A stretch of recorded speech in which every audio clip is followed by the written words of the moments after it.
బులెటిన్లో breaking news చూస్తున్నాం. తిరుపతిలోని ప్రైవేట్ నర్సింగ్ కాలేజీలో లైంగిక వేధింపుల కలకలం రేపింది.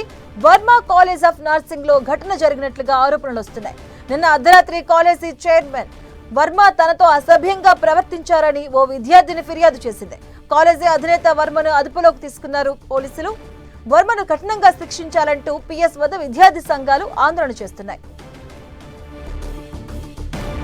ఇదే అంశానికి సంబంధించిన పూర్తి అప్డేట్స్ మా కరెస్పాండెంట్ మురళి అందిస్తారు. మురళి, నిజానికి నగరంలోని ఏదైతే వర్మ కాలేజ్ ఆఫ్ నర్సింగ్ లో ఈ ఘటన చోటు చేసుకుంది. ఇక్కడ బీఎస్సీ నర్సింగ్ బోధిస్తుంటారు. మొత్తం విద్యార్థినులకు ప్రత్యేకంగా ఇక్కడ ఒక హాస్టల్ ఉంది. ఈ హాస్టల్ గదిలో నిన్న రాత్రి 11:30 గంటల ప్రాంతంలో స్వయంగా ఈ కాలేజీ అధినేత వర్మ ఎవరైతే ఉన్నారో ఆయన అర్ధరాత్రి తన హాస్టల్కి వచ్చి గదిలో ఉన్న తనను కిందకు తీసుకెళ్లి తన పట్ల అసభ్యంగా ప్రవర్తించాడు అంటూ ఒక విద్యార్థిని ఉదయం నుంచి కూడా పోలీసులకు ఫిర్యాదు చేయడం జరిగింది. ఈ నేపథ్యంలో అలిపిరి పోలీసులు వ్యవహారంపై విచారణ జరిపి జరిగిన ఘటన నిజమే అని భావించి ప్రస్తుతం ఎవరైతే కళాశాల అధినేత ఉన్నారో వర్మ ఆయన ప్రస్తుతం అదుపులో తీసుకున్నారు.